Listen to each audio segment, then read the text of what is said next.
Here we go once again, ladies and gentlemen. The 2018 season most definitely underway. We hit, I guess, our third event on the EKN Trackside Live Tour for 2018. Welcome to the Debrief, episode number 15, January 30th, 2018. And again, as I will reiterate, these debriefs, part of the EKN radio network, now a tighter focus.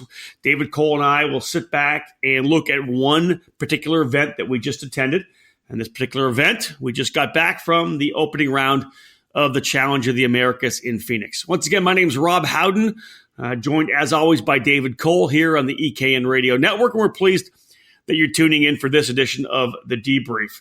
This week's show presented by Rock Cup USA, and it was a great one. David, I know that you've been up north for quite a while. I had a chance to be in Homestead, then spent a little over a week in Southern California. So the higher temperatures of Phoenix were not really a shock to me, but for you coming down from Michigan, it was pretty nice. You really couldn't have asked for much better weather in terms of a January event in February. High 60s into the 70s and eventually 80 degrees on Sunday. Sunny skies every day. Textbook weather for Phoenix in January. Yeah, I couldn't realize. I didn't realize how white my legs were. Yeah, well, we had no warm days down in Daytona, so I didn't really get to continue my tan from November being in Vegas. Whenever I got away from underneath that tent there, but walking around Saturday and Sunday around the racetrack, I thought my legs were dusty, but they were just white. They were, yeah, shockingly white. Just so you know. Hey, let's set obviously great weather, but let's set up this debrief first and foremost to really kind of lay down what was the flavor of the event. It really was a rebirth, not so much rebirth, but walking into a new era for sure for the Challenge of the Americas. Of course, Andy Saisman and his crack staff of people that work the event. Again, as always, you just know you're not going to have to worry about what's going on when you've got Taylor Jocelyn and Mark Michione doing the race direction. You've got Lydia Jocelyn handling all the registration. No one's better than Shelby Jocelyn up in the timing and scoring. Just the whole event. You've got Angel Mata there as well to make sure everything runs smoothly. Just another great event. But David, really, after 10 years of being a Rotax Max program and really kind of holding that flag for Rotax Max and Max Speed on the West Coast, a brand new thing for Andy Saisman and the crew as they pick up the Rock Cup USA banner, take that to the West Coast. And, in talking with Andy coming into the event, they weren't sure what they were going to get in terms of numbers. But everything spooled up nicely, and they put, I think, 84 or 86 drivers on the racetrack through the weekend. So it really was a great start for Challenge to get going with that new program, the Vortex engines and the Bridgestone tires. Well, like you said, a lot of the pieces of the puzzle were the same. It just might have, obviously maybe a different color shirt. Even if you look at it, really, Andy was working with Potter last year with the Max Speed group. Potter was there as a Rock Cup USA representative. Dave Davies was head of tech last year at Andy's program, and Dave was there again this weekend. So really, the only thing that really changed was the feel and the approach by the customers themselves. Everything eternally was still the same. It was the same business as usual type atmosphere for Andy and his crew.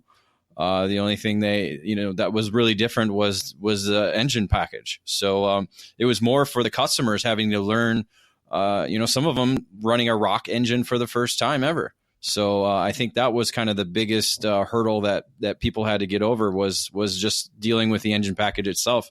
And throughout the paddock, we heard nothing but good things about it. Yeah, you're right. It was definitely very positive feedback throughout the pit area. Entry numbers looking very good as well, as I had said, for the launch of this Rock Cup Challenge of the Americas program. 86 entries total. For the most part, the Rock categories, double-digit entries. Now, we're not talking 20, 30, 40 entries, but double-digit, with one driver in the micro Rock category. Of course, that's a brand new group. We expect to see more drivers jump on board once it starts to take more routes to the West Coast. But 11 drivers showing up for Mini Rock, and it was part of maybe even some of the best racing of the weekend. Junior Rock had 15. That was the high water mark. 12 drivers in Rock Senior, 10 in Rock Master, 10 in the Rock Shifter Senior category, and those guys put a great show on. Just 3 drivers in the Masters class, but again, we're watching that class develop. But if you put Senior and Master together, there was 13 on the racetrack for the Shifter category. And then they brought the LO206 program back again for 2018 and a solid field there, 24 in total. Then when we split them up, it was 13 in junior and 13 in senior and 11 in junior. David, just really solid numbers to come out of the box with, because you never know what you're going to have. And we all know about it. We talk about it. Numbers fuel numbers. With 10, 12, 15 in junior, that's going to attract another handful that'll end up making it 15, 20, 25. The numbers we expect to grow. I know that's what Andy's saying as well. Not a lot of Rock people in Phoenix, but when they do get to Cal Speed in Sonoma, where there is a bit of a regional club support for the Vortex engine and the Rock program, they're going to see better numbers. Yeah, Andy was happy that they hit the mark that they set out for going into the event. So that was a big plus throughout the weekend.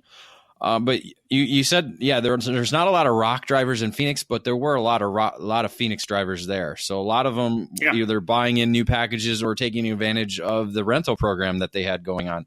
So it'll be interesting to see how many of the actual Phoenix drivers we can get to go to Cal Speed, because we know we're going to see a lot more drivers from the Southern California area racing in Cal Speed. So that's going to be the measure of the program, because I think a lot of them had success. So if they're looking to continue the championship chase, they're going to be in Cal Speed next week or next month. And so I think definitely our numbers should be able to grow overall. Yeah, with tickets to the Rock Cup International Final on tabs for the drivers who win championships, you've got a ticket to the Rio for second place in the points. You got an entry into the 2019 season opener for the Challenge of the Americas for coming home in third in one of the Rock Cup categories.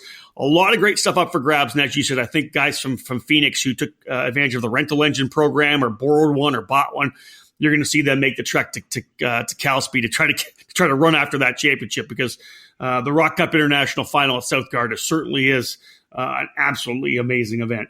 That caps off our quick little look here. David and I, when we come back after this break, are going to dive into the paddock pass, really have a look at some of the things that we thought were kind of cool in the paddock, some of the news, some of the bits. We'll take a little deeper look into what happened off the racetrack when we get back from these messages.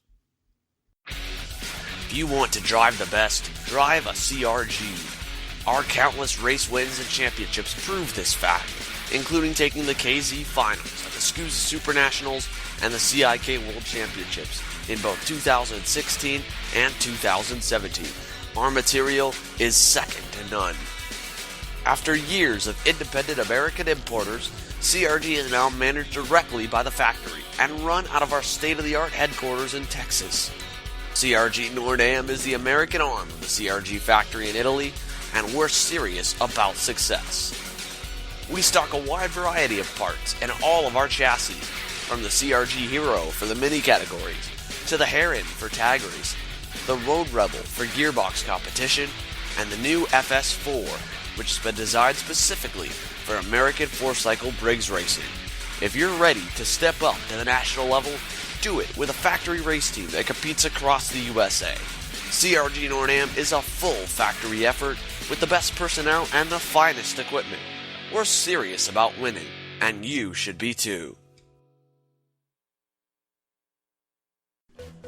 Carts, parts, engines, tires, and tools. At SharkShifter.com, what you need is just a click away. We carry the biggest names in chassis, like Tony Kart and FA, DR Kart, CRG, and VLR. We have new chassis and all the parts you need. At SharkShifter.com, we also stock top-quality replacement parts from Swift Components, like axles, sprockets, and hubs. We have the inventory you need for your stock Honda as well, from cylinders, heads, and engine parts to reeds, exhaust pipes, ignition covers, radiators, air filters, and air boxes. We build our own billet aluminum components as well, including motor mounts and clutch levers. Need to add to your toolbox? We offer alignment tools, brake, battery, and exhaust tools, tire gauges, and hand tools. Stop messing around getting your seat in the right position. We have a seat mounting system that makes it easy. Check the website for monthly specials. If you need it, we can get it to you fast. We ship the same day. Sharkshifter.com, your online source for carts and parts.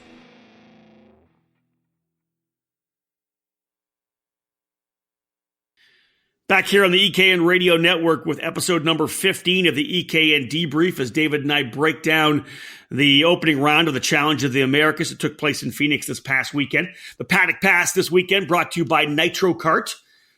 David, let's have a look at some of the cool things from the paddock. On the racetrack and off the racetrack, I think one of the teams that kind of made a pretty big impact in terms of success on the racetrack and just being in the paddock with a number of drivers was VME Kart. You know, Vince Mandarino was there. Of course, his son Lorenzo Mandarino, based in Italy. They have done a lot of work to really kind of develop their program. You know, Vince and Lorenzo have been working on the VME chassis. We've seen it have a sporadic success and limited numbers of drivers. The new look of the car, they got kind of the new gold livery. The chassis looks fantastic. They had success in the mini category. We saw them up front in junior and senior.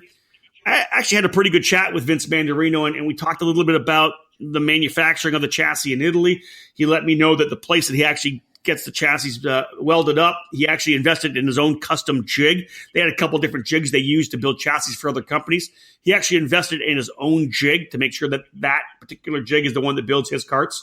And of course, with Lorenzo kind of leading that design team in Italy, what they've done here, David, you know, making a real concerted effort through VME Kart USA, the new importer for the program, to come out to Phoenix, to the West Coast, and to put the VME, you know, up front on the podium and racing for top 5 positions.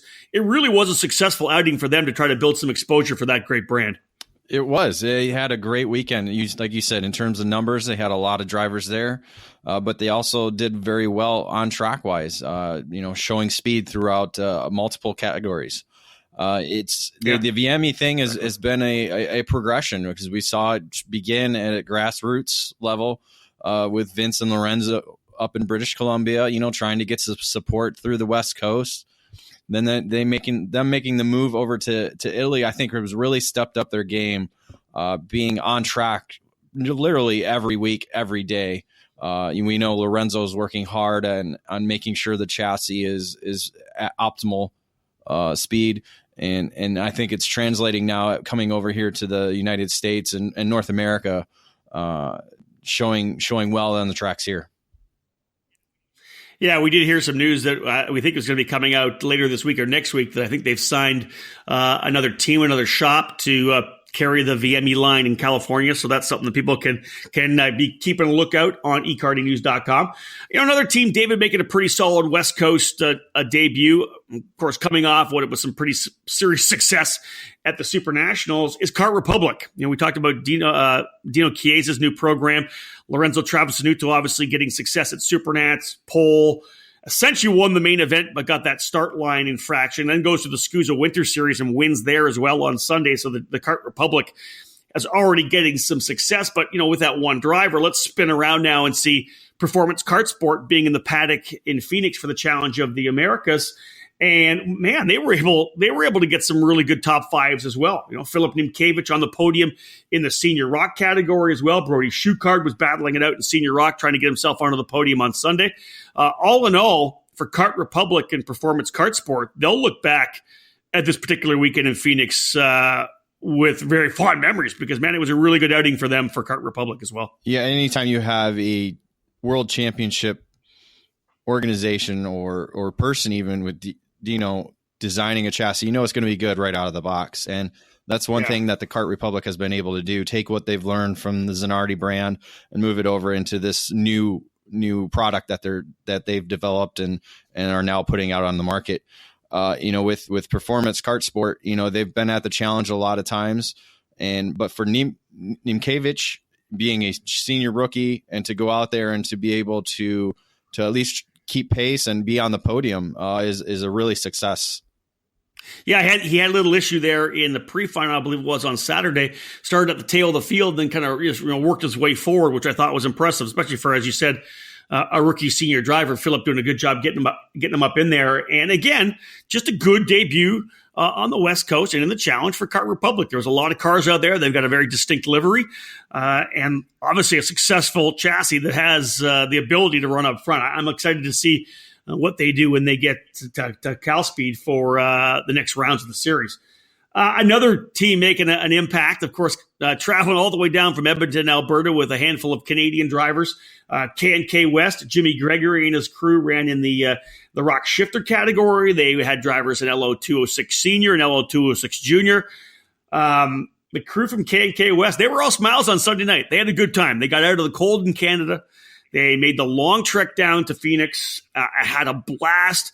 Kind of learning the different tires, getting things dialed in. It's obviously a little different approach in terms of rear width on what they're allowed to run and the rubber we were running.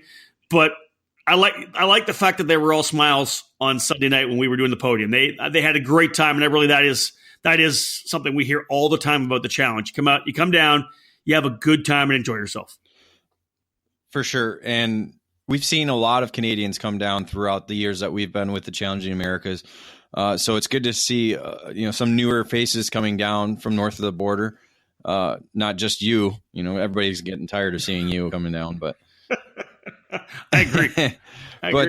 So, to come down and the K&K is really trying to get their brand out to the United States market. They've shown well throughout Canada, both on the West Coast, on the East Coast, and in all parts of Canada.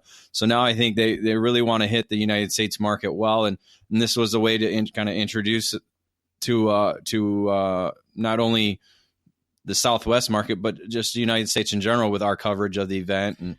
And so it'll be interesting to see how that program progresses as the year goes on. Now, the K&K has found a lot of success in Briggs 206 racing north of the border up in Canada. Multiple, Canadian championships.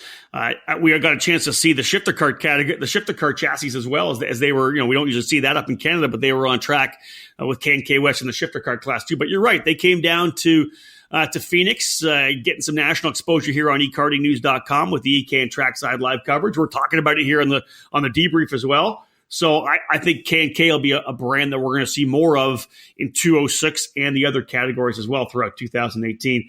Speaking of 206, David, I would think personally for me, the best racing was probably the 206 classes and mini rock. We did see some great racing deeper in the field in the senior rock category, but the 206 guys, it was just textbook, get in that draft pack, try to be smart, hang in for 18 laps in the main event and figure out where you needed to be. A lot of strategy involved in making sure you were in the right spot, not getting too over anxious in those main events. Yeah, the Briggs racing is more of a chess game, really, especially at the front of the field, because you want to be in the optimal position to be at the right time in order to take the lead at the right moment. And so it's a big chess game. And when you throw in 5 drivers all trying to get to the spot they want to be at, it causes a little bit of fun and excitement for us to watch. But we saw some good racing throughout most of the fields. It was just a lot of the races we saw were kind of dominated towards the front. But even racing for 7th here or racing for 5th there, we saw a lot of good battles throughout the weekend. But for the Briggs racing and also the mini rock, the mini rock category had a lot of jostling back and forth with 3 drivers, 5 drivers, this and that. So it was good racing all around. You mentioned dominance, David. Let's touch on that a little bit. Ugu Chukwu flat smoked him in the junior rock category. Jim McKinney coming back, doing pretty solid in Rock Senior as well, which now the field wasn't overly deep in terms of Rock Senior, but man, he didn't make a mistake. Even though he was challenged by Phil Giebler quite a bit, he put on a great show. And then Nick Firestone was the man in the master shifter category. It was funny because I think he probably could have battled a little more aggressively and probably got himself a spot maybe in the top 5 overall. But he was smart and saying, you know what, I don't need to be racing against these senior guys who want to battle me for 5th position overall. I'll just hang out. And okay, Nick Firestone doing a great job in that master shifter class. Well, when we do the full race reports, we'll talk more. But there was some dominance this weekend, especially with Ugu. David, just like no competition whatsoever. Well, with the Phoenix track, you got to be able to hit your marks over and over again. Because the one little mistake, coming out of the hairpin, if you make a little mistake, it's going to affect you at the end of that long straightaway into the Daytona corner. And then you have the S's where it's right, left, right. There's plenty of room to make mistakes. And those who were able to dominate throughout the weekend, they had little to no mistakes at all. It's funny, David, where we sit when we watch the race up in the tower, we get a really good look from the tail as the drivers work their way through turn number 1 into that 1, 2, 3 right, left, right combination, which is such an important part of the racetrack. And you watch guys on their entry, and you can just see them all peel through, and we see the different entries where some guys are up over the curb, some guys just kind of clip the apex, some guys are a foot and a half off because they're just missing it. And to watch Uguchukwu go through there, it was bang, bang, every lap, late apex, never up on the curb, never more than 6 inches away. He just hit the apex every time. And even talking to the assistant race director, Mark Michiome, he laughed that some people, because I think that Ugu got his engine claimed at the end of the weekend. People were complaining that maybe the engine, he's got way more power. And I remember Mark saying to one of the parents, hey, feel free to come up and stand on my ladder outside of turn number 11. He sits and stands on a ladder between turn 11 and between the double apex turn 5. And he says you can just hear the difference on the tires, the way the other guys are chirping the tires and really overworking them. Whereas Ugu just able to roll so smoothly through those corners, hitting the apex every time. I don't think we can take away from his development as a young driver, because he really just did not make a mistake. And from where I sat, David, and where we were up in the tower, I didn't see him miss an apex, at least in turn number 1. He was a robot all weekend long. He was a small wonder, as nobody got that reference throughout the entire weekend. When I kept asking everybody, they have no idea what small wonder is, and it's making me angry. But I'm putting it out there. He was a robot. He was a robot. Oh my God, it's making me angry. That's fantastic. Well, maybe somebody, listen, we post this up on Facebook. Maybe somebody will get the small wonder, David. You can have a little pity party with that person that remembers that particular TV show you're talking about. It was one of my favorites. I'm sorry. I hear that.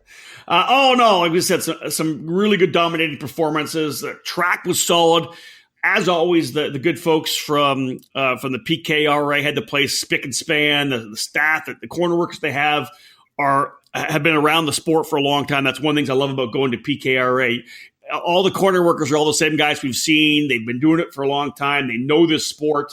They did a great job making sure that the flags came out when needed. They were able to get input back to the race directors when making calls. A number of calls came down to the looking at GoPro video, which is allowed in the Rock Cup USA program. And I think that was kind of interesting that they were able to get some video, some GoPro, and actually make some calls and change some calls, which I thought was very interesting. All in all, just a very positive atmosphere. Of course, the Challenge staff taking care of all their customers. Just a great weekend all around in terms of paddock pass. Like we're talking about on track and off track. It did just a great job in making sure that everybody was happy, and we had ourselves a great weekend. We got more to come. After this break, guys, we'll be back. And David and I will go through the categories. We'll hit the race report and kind of break down what we saw that happened on the racetrack. The 2018 season is just around the corner, and Trinity Karting Group is fired up and ready to take up the challenge. We're a full-service racing operation based at the Motorsports Country Club of Cincinnati, which gives us access to our custom-designed driver training facility. We utilize Tony Kart, OTK, and IANI products, and we're your source for Avinco tires in the Midwest.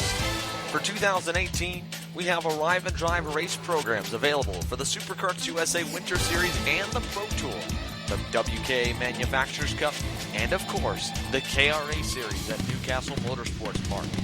If you have your own equipment, we can provide the trackside support you need to take your program to the next level.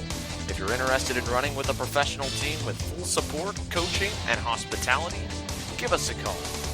Trinity Karting Group has a long history in the sport, a winning pedigree, and we're dedicated to driver development. We pride ourselves on our professional approach and our positive attitude. Driver development is a big part of our program, and if your desire is to graduate into Formula Car racing, We are the official karting feeder operation for Team Pelfrey, the championship-winning junior formula squad on the Mazda road to Indy. If IndyCar is your ultimate goal, we can help pave the way. Let us build a custom race program for you. If you're new to the sport or a seasoned pro, we can take care of your kart racing desires. Give us a call at 513-421-4463 or check us out online at trinitykartinggroup.com.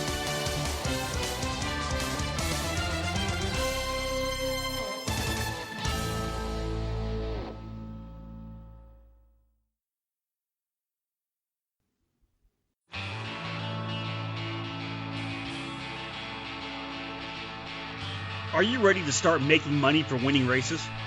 Are you a club racer? Do you run a regional series? Are you focused on national events?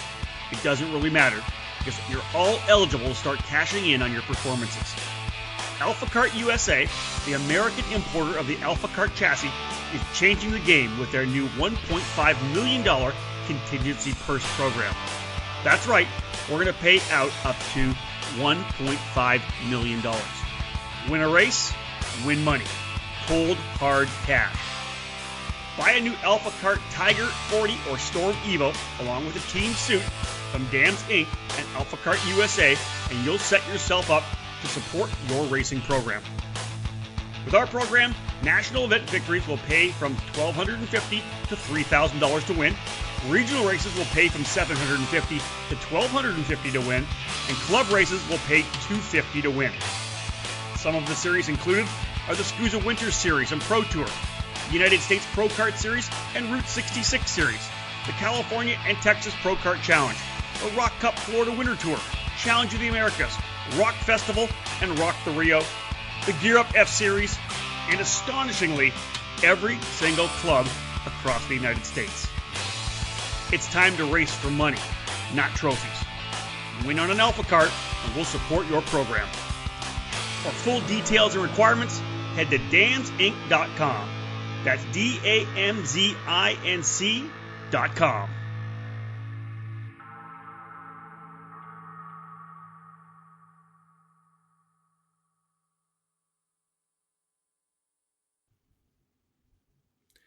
Welcome back to the EKN Radio Network and our breakdown, the EKN Debrief of the recent Challenge of the Americas opener in Phoenix, Arizona, actually up in Glendale. David Cole and myself, Rob Howden, here giving you the breakdown. Hey, David, let's talk about Senior Rock out of the box. I think when you and I kind of looked at the list, we expected, Giebler's going to be good. This guy's going to be good. We know that Jim McKinney, we watched him make the move from junior to senior a couple of years ago when he got roughed up by the seniors a little bit, when he was starting to get a little over aggressive. But he's that veteran senior right now. And even though he hasn't run a national in quite a while, he knows this racetrack. We know his skills. But man, he just flat came out and kind of dominated things in the senior category. Yeah, he was motivated to be at the front, and I think motivated to win and kind of defend the home turf. He took kind of a year off wrenching here and there over the last couple of years, and he's focusing on school. So that's one thing that's kind of kept him away from the seat as well. But he's also done some dirt racing. So maybe the dirt racing has kind of helped him be a little bit more confident behind the wheel of the cart, if not a little bit better as a driver. So he just, he had everything dialed in perfectly until Phil Giebler came in and each day kind of came from behind because he couldn't quite come to grips with the new rubber each day and struggled in qualifying. But come pre-final, Giebler was second place and ready to challenge for the final as a veteran should be. And so it was interesting to see that play out both days. One of the things that I thought was impressive was Jim's consistency in terms of lap times as well. Not only did he pull out and was able to lead, but he actually was able to really start knocking out some consistent lap times. And for a guy that really hasn't raced as much as he normally did, that's what I kind of found very interesting. Yeah, but that's what you get when you're at your home track. True. It's true. It's when you've been at this racetrack since you started karting, what you should do. That's true. The more impressive thing is how he handled Giebler. He didn't let him get away. He stayed on his bumper. He waited for the right moment, especially when he ran out of gas. But, But again, that's what you do at your home track. You defend it. It's just like, it's what we wish more local drivers would come and do. Wow. Yeah. You know what? Good point. Reiterate on that. I like that. You're right. If it's your track, you put in hundreds of laps every year on the track. If a national race comes to your track, enter and show your stuff. See if you got it or if you don't got it. Because if you don't got it, then you know what you need to do at those other club races and events that come to your track to improve yourself. I agree. I totally agree with that. And let's give some other props out there as well. Of course, we had said earlier, Filip Nimkevich on the Kart Republic as a rookie senior driver stepping it up on Sunday and grabbing a second place finish. We'll give props to Bailey Murphy as well. I know Bailey and his dad were wrenching on the chassis. We talked about the fact that there was lots of VMEs there. There was a bunch of Kart Republics. Not surprising. There was a whole bunch of OTK chassis there as well. Only one dude on a deadly kart though, and that was Bailey running in both the Senior Rock and LO206 class on the deadly. He had Randy Turner working with him as well this particular weekend.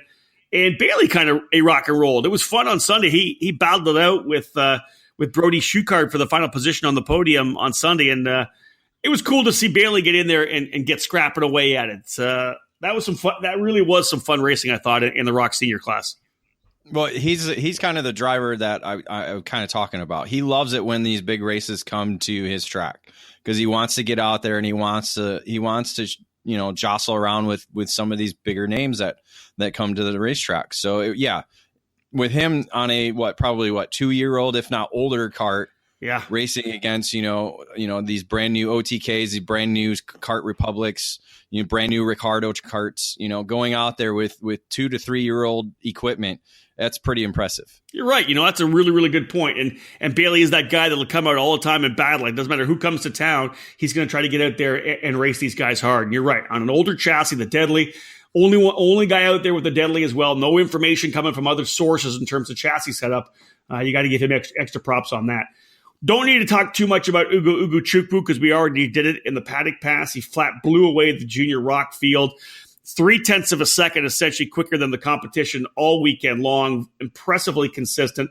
The battle behind him was pretty impressive because there were some pretty solid drivers in the junior category. Yeah, I'm going to be more interested to see who's going to step up in Cal Speed and who's going to be, because we know that SoCal has a lot of local junior talent. And so that's what I'm kind of looking forward to see is who's going to come in and challenge Ugo. That's going to be the story, I think, going into Cal Speed. Edward Ports looked good. Let's give some props out. Edward Ports on the Burrell looked good. Ethan Ho was very quick as well. Anybody else kind of stand out for you? Of course, the Torgerson's able to get on the podium second and third on Sunday. David, did anybody else kind of step out for you? Yeah, Ethan Ho was pretty good. I think he would have been there on Sunday too, but there was the opening lap skirmish, I think, with him and Ports. I think they were both kind of involved in that, getting off in the dirt. I thought the Torgersons, I thought they were going to be a little bit more closer in terms of speed to Ugo, having been to Phoenix a number of times. Austin, I believe it's his second year in junior, maybe. I think Ashton, it's kind of his first year. So I really thought I was going to see a little bit more speed out of them, but they were able to get on the podium Sunday, both of them. So that was overall, it was still a good day for them. But yeah, again, that junior field, we see it's a lot of these regional guys that are coming to the challenge, and so we're probably going to see them kind of improve as we go to Cal Speed and then as we go to Sonoma, because a lot of them are Sonoma regulars as well too. So I think by the time we get to Sonoma, we might see a lot more guys battling for those podium positions. I don't disagree with it. I think that's a different racetrack as well. Now, Ugo was a half a second quicker in the main event on Sunday. Let's see what happens when he gets to Cal Speed. I'm not sure if he's ever been on the track at Cal Speed, but we will find out. Rock Shifter Senior. That was a lot of fun. The drivers, interesting, of course, running those Bridgestone tires. They got a little less grip than the MGs or the Vincos or any tire that we've seen used before when we've been at a national at Phoenix. So they were a little bit off the pace in terms of the speed we saw with the Hondas or whatever it may be, tire-wise. but it doesn't matter. You got the horsepower, you got the tires, you got to figure out a way to drive them hard. And out of the box on Saturday, Cole Bailey doing the old wait in the pit lane before he started qualifying, waited till the end of that 10-minute qualifying session to come out, and on the final circuit drops the hammer to make it exciting and goes on to pole. He goes on to sweep the weekend. You got to think, you're going to come out of the box on Sunday and probably be that guy again. But Nicky Hayes really turned up the wick in the Ricardo, David. He was the guy there. Cole couldn't take the pole in qualifying on Sunday, and then Nicky kind of just flat dominated for the rest of the weekend. He just really put down some great laps on Sunday. It's good to see. Yeah, it's good to see Nicky back in shifters, because I believe he was a S5 driver for a little bit of time there too. So I think this is his first time racing a senior shifter kart. But he had a little bit of some issues getting off the line, but once he got those fixed and got those bugs worked out, Sunday he was the guy to beat, which was kind of a shock, because we saw Bailey just dominate on Saturday. So obviously Nicky and Giebler, those two worked together and found some extra speed to transfer it over into Sunday for a victory. It seems like we're always getting these guys that go run the Red Bull Global Rallycross Series in the GRC Lights class. They all end up coming back and having some fun with us, in karting later on, whether it's Christian Brooks or whoever it may be. This weekend was Alex Keys. Here's a guy with a number of wins in GRC Lights competition. He ran for Dreyer and Rybold this year in the Red Bull Global Rallycross Series, finishing 5th overall. Pretty solid little return to action for Alex on a Burrell. End up with a couple of podium finishes, with a 2nd and a 3rd, I think. Pretty solid outing for the kid. Yeah, and he actually challenged Hayes early on in the final. Just I don't think he quite had the pace for the 25-lap final, but early on he definitely had the aggressiveness, and I don't know, maybe he just didn't have the right tire pressure or whatnot, but was very quick throughout the weekend, and it was good to see him land on the podium both days. I remember he was a while back, we did a school at MRP, because he used to live in Michigan. Our good friend Mark Miller was doing a school there, and he was one of the kids that was taking part in the school. And so it's weird. It's weird to see him go from that to being, like you said, on the lights program and now racing shifter karts as good as he is now. I love that. That's a great connection. I dig it. We talked about Nick Firestone already and how good he was in the Rock Shifter Masters class, really the class of the field for sure. We were expecting a pretty good battle, though, because his good buddy and fellow DR kart driver Jason Campbell was going to run in the Masters class. But he says, you know what? I'm not going to run Masters. I'm going to race against the young guns in the Rock Senior class. And Jason was good, man. He had I think one of the races he had a rough start getting off the line, but other than that, he was right there for 3rd, 4th, 5th in the category. Had some good fights. Ended up getting into a big battle with Enzo Prevost at the very end of the Sunday main, where Enzo drove over the back of him. But as a Masters driver, Campbell fares pretty well when he's racing against the young kids too. I like to see that. Yeah, if I recall, I think maybe it was Sunday morning warm up. He was one of the quickest drivers out there, if not the quickest. So, yeah, it was interesting. He was very aggressive. He just had a bad start, I think it was in the Sunday final, but to run top 5 against the young guns is very impressive. We got more classes still to hit, ladies and gentlemen. Another 4 to tag off here as we continue through our race report on this particular edition of the Debrief. Again, as I said, David Cole and I breaking down the Challenge of the Americas opener from Phoenix last weekend. We just all flew back home yesterday, getting this podcast done, and we'll get it up on the EKN Radio Network. Hope you're enjoying it so far. Stay tuned. More to come here on this edition of the Debrief. In a sport where the difference between winning and losing is measured in hundredths of a second, you can't afford to leave anything on the table. You invest in the best equipment, the lightest components, and top-of-the-line data acquisition systems. Anything to find one more tenth, right? I'll tell you right now, the best investment you could ever make is in yourself. If you want to improve your results, it's time for professional instruction and coaching at the Alan Rudolph Racing Academy. Located at the new state-of-the-art Speed Sports Racing Park just north of Houston, the Alan Rudolph Racing Academy uses the very best equipment, Burrell Art Karts. They offer half-day, 1-day, 2-day, and 3-day clinics. They have a one-on-one student-to-instructor ratio, and they will design a customized curriculum for each student. Alan Rudolph is one of the most respected people in the sport, and he has nearly 20 years' experience training drivers, including Chase Elliott, Neil Alberico, Austin Versteeg, and Sabre Cook, and rising stars like Pietro Fittipaldi. Train with a champion with almost 30 years of racing experience to get proven results. Start off your season with a driver tune-up. Tune up your season with some driver coaching. Or get ready for the big races by training with the best. Reserve your dates now by calling 866-607-RACE. That's 866-607-7223. For more information, visit speedsportsracingpark.com/racing-academy. Back at it here, episode number 15 of the EKN Debrief. Rob Howden and David Cole breaking down the recent Challenge of the Americas opener, the first event for Rock Cup as part of the challenge. David, let's go to Rock Masters right now because it's interesting. For the last number of years, we've saw Paul Bonilla be the badass, obviously a champion in the series, race winner. Adam Kasich, though, stepping up in a big way for podium karting on a comp kart. Man, very impressive for Adam to come in and really show strength all weekend long. The Masters category at the Challenge has always been one of the kind of the premier categories, as we know, because Andy Seisman, longtime Masters driver, not saying he's really old, but he's always promoted that category as one of the top guys, top headliners because of the drivers he's been able to bring into the program.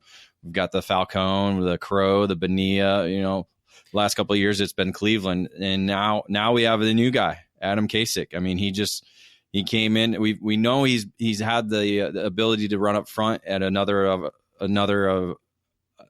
national events, and this weekend he was the man. He was the man, and now he's the guy that everybody's going to be chasing going into Cal Speed. And you look at the names that are here. We don't have a Crow this year. We don't have Cleveland here this year. And I think that's kind of because of the transition to the new engine package. They just didn't jump on board. But you've got Paul Bonilla here. You've got Eric Jackson there. Here's two guys that made it to the podium on the weekend wearing their Team USA Rotax suits. They have the ability to win races and to get as part of Team USA. These guys have the ability to get the job done. You throw David Pergondi in there as well. David's always been super consistent and continues to get better and better in terms of being a Masters driver. He was right there battling it out with Eric Jackson trying to get on the podium. There's just a really good field of drivers. And it just seemed like, I think the big thing for Kasich was over the distance of that long 25-lap race. Now they run full 25-lap mains for Masters. Kasich was able to have that setup, David, that was consistent all race long. We talked to Paul late after the races on Sunday, and he said the car just started to develop some understeer on him in the second half of the race. He just couldn't quite keep the lead. He had the lead on Kasich, then Kasich ran him down, got by him, was able to stretch away. But this really kind of, between you and I think we both agree, this kind of develops into what is going to be a pretty good storyline all the way to Sonoma, because Kasich obviously is a former Phoenix resident. He knows this racetrack very well. What's going to happen when we go to Cal Speed, a track that Bonilla knows really well? I think it's going to be exciting to see how the storyline rolls out here in Masters. For sure. And I'm wondering if, some of these drivers that have been to Phoenix a lot of times have the advantage of knowing what it's like to race it without so much rubber on it.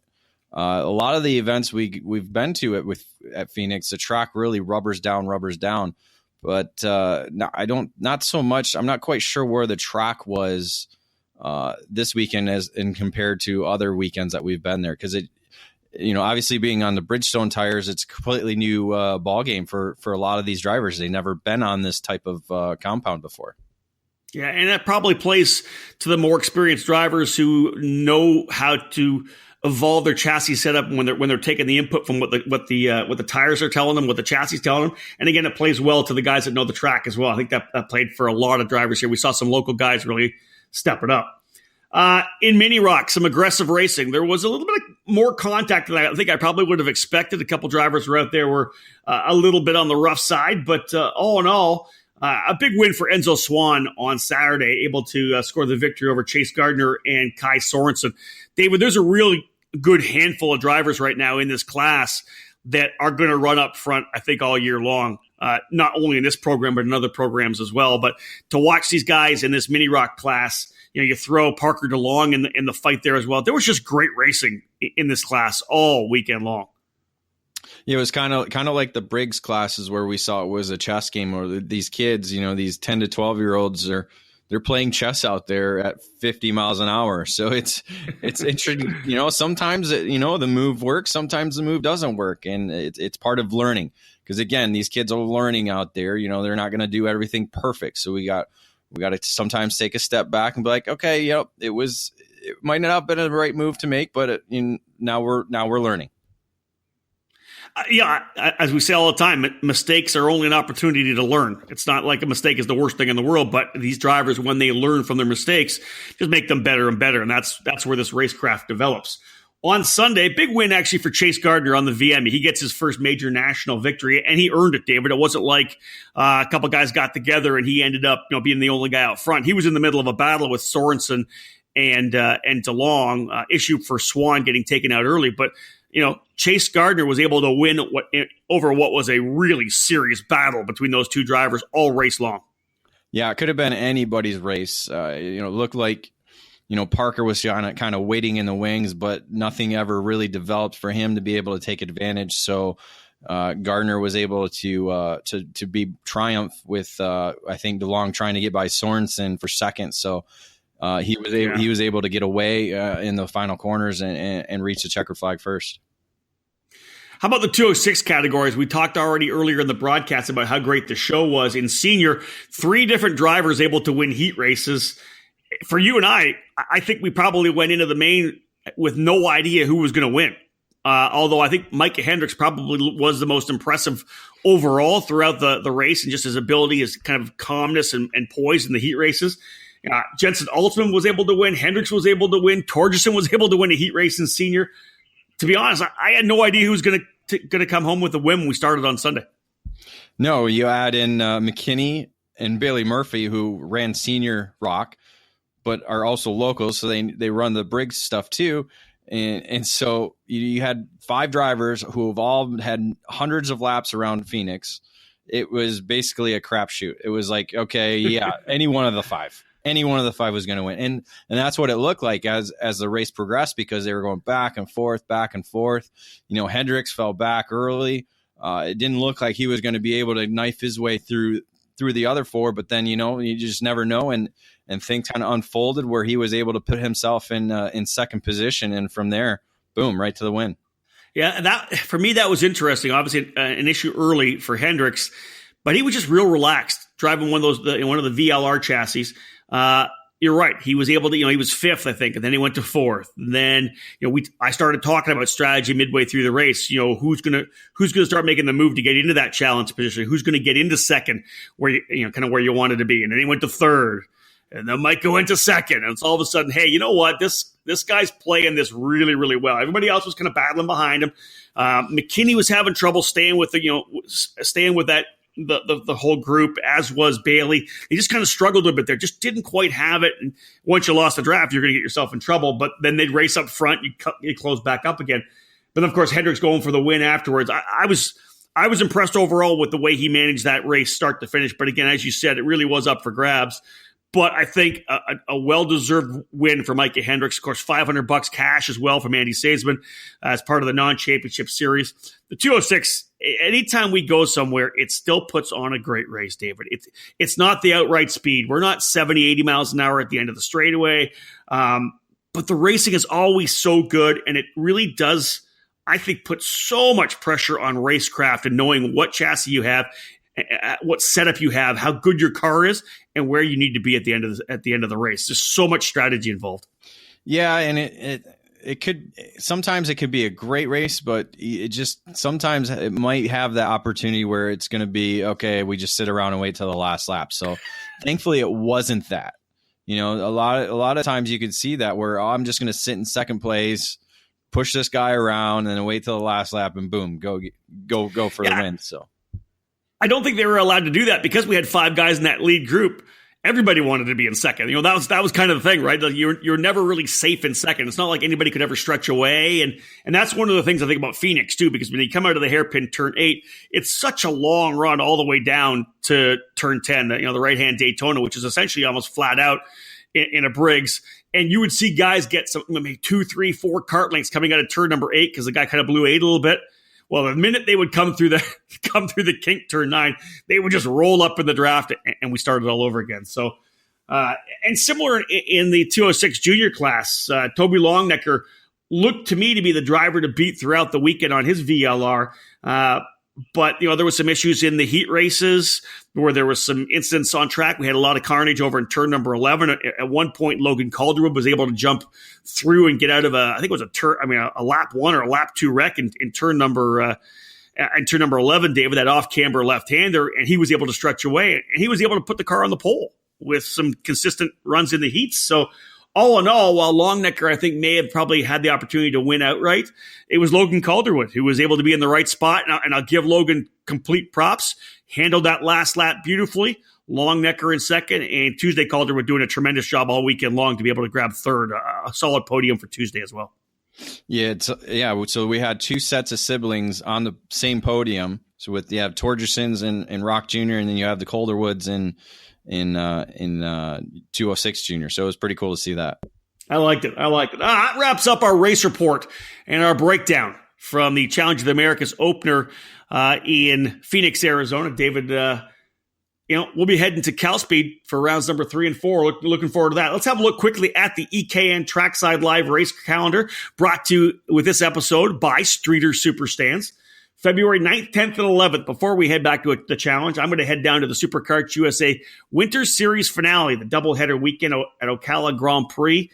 Again, that's just over a week's time. We'll be back to Florida for the wrap-up of the SCUSA Winter Series. Then David and I head back to California to Fontana, the Challenge of the Americas, rounds 3 and 4 at Cal Speed Karting in Fontana, California, February 23rd, 24th, 25th. And then what? Right straight, we head to the SCUSA Pro Tour. They get the season underway, the Winter Nationals at NOLA Motorsports Park on March 2nd, 3rd, and 4th. David, final thoughts, a little wrap-up of the weekend in Phoenix. It was a great one. You got a couple hits at In-N-Out Burger, which is always a happy thing. We had the Green Chili Grill taking care of us at lunch. So food-wise, I was pretty happy with the way things shook down. Well, yeah, let's just say that. Don't overlook the pizza. Oh, Pizzeria Bianco, you're right, on Friday night, and Chop Chop on Sunday. And Supercross, thanks to Cooper Tires giving us great seats up in the booth. All in all, a pretty good weekend away from the racetrack.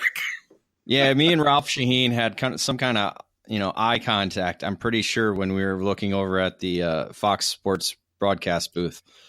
Maybe I might have to be leaving this job to go to Fox Sports. I don't know. We'll see. Listen, you may be. You're pretty good at what you do. I don't know, but they're actually on screen every once in a while. I'm not sure if that'll work out for you. I could be the data guy. I could be one of the data guys. I'm pretty good with numbers. You could be the stats guy. Yeah. Right? Handling the stats. Stats. Hey, bottom line, we said, hey, listen, we want to go, we're going to try to get out of here and head to the Supercross racing over at Phoenix. And we did, and it was awesome. We got there just after the 250 SX heat race number 1. Cooper Tires hooking us up with some great seats, 22 rows up. And then we eventually got to join Chris Pantani from Cooper up in their suite as they were hosting some good folks from Discount Tire. And, David, we're lucky. We do a lot of great stuff with Cooper Tires. I work with them, of course, on the Mazda Road to Indy, but Cooper for the last couple of years have also been our title sponsor of our EKN live broadcast for the Super Nationals. So great to work with Cooper Tires, and really just a great Saturday night. Supercross, just something about it. What a great show they put on.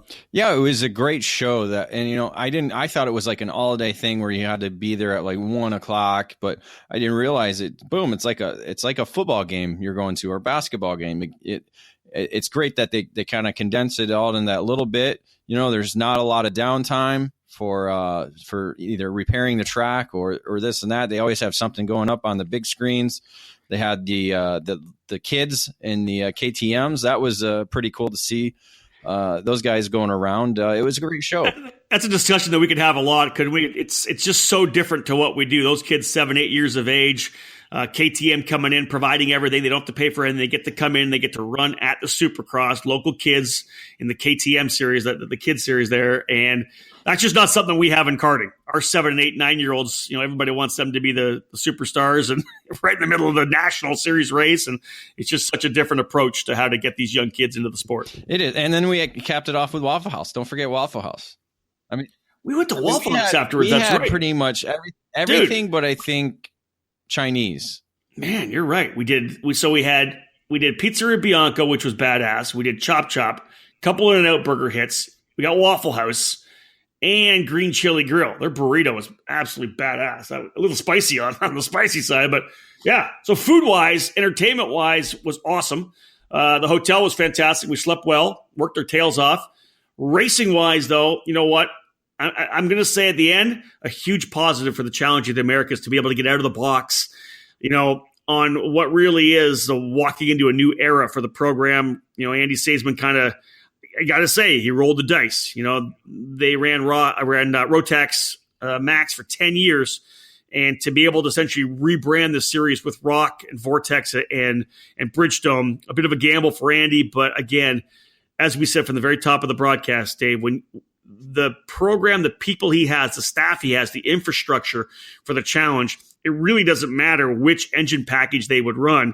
The staff and infrastructure he has in place is what really gives the Challenge its culture and its focus on fun, I think. Yeah, I think if you ask a lot of the competitors, even those who finished either last or towards the back of the field, I think they can still say they had a great time. They thought they were treated fairly. They thought they were treated friendly. Those are two big key things into going out and spending all this money to go do a sport that we love. And that's one thing that Andy's crew really does well. Well, any event you're going to have, it's motorsports, it's a sport. You're going to have disagreements. There's going to be contact on the racetrack. You're not going to remove all contact. It's how you deal with it, how you sit down with the drivers and look at some video and explain why the penalty came as it was. If there was a mistake, you say there was a mistake and you overturn your call. But otherwise, and I think the professionalism that Taylor Jocelyn and Mark Missione and Angel Mata bring to that essentially officiating staff, I would really hope that would kind of, it would kind of go into the culture of the program as well. They do such a good job trying to focus on describing why penalties were made, that parents and drivers, when they understand that that's the approach that's taken, that they can kind of mirror that and come back with a similar respect. The staff has a respect for the drivers, and when drivers have respect for the call that's been made, because everybody thinks the call is different. When you're behind the wheel and you got the helmet on and it's red mist and there's no way that I hit that guy, and then you find out that you did, that's when you say, you know what, you're right, I'm wrong, I appreciate it, let's move on. And I think it's that culture that you continue to fuel that allows everybody to have a better feel of how to approach the sport in terms of officiating. Yep, it's always a challenge to try and get people to understand that, and it's something that'll be always we work on in the sport. Some days are good, some days are bad, and I think overall this weekend was really well. Well, one of the things about this sport, and I think it's one of the things that keeps us all going, and we love it so much, it is fueled so much by passion. It is a very high-energy sport. It fires you up. It elicits a lot of enthusiasm, a lot of excitement, a lot of adrenaline, and that can always fuel, push through to fuel that passion, whether it's negative or positive passion. You're going to get it. People that get penalized because they had a great finish start losing their mind. They start swearing like crazy. That's the stuff I'd like to change, because I understand that there's adrenaline and there's passion, but there's also got to be respect. I agree. Well, folks, that's it. That's episode. I agree. You agree, David? He's not the best color man in sports for nothing, ladies and gentlemen. That's going to wrap up episode number 15 of the Debrief. We are excited to be into our 2018 EKN Trackside Live Tour. As I said, we looked at the calendar. I'm off to Ocala for the final round of the SCUSA Winter Series. David Cole and I will reconnect in Cal Speed as we get set to once again head out to the Challenge of the Americas. We got lots of great stuff coming. More things here on the EKN Radio Network. I got a couple more podcasts lined up here for the week. We're going to keep rocking and rolling these podcasts, folks. Make sure you tune in on the EKN Radio Network. We've got Operation Grassroots podcasts coming.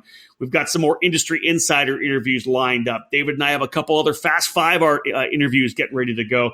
We're going to be working on a new morning warm-up morning show as well that you'll be able to listen to on the way to work. A lot of great stuff happening. It's definitely a work in progress, but we're thrilled that you're tuning in to these podcasts. And of course, tuning in anytime you want, 24/7, ekartingnews.com/radio. The only 24/7 radio station in the sport, EKN Radio. On behalf of David Cole, this has been Rob Howden. Thank you so much for tuning in to this episode of The Debrief. Bye for now.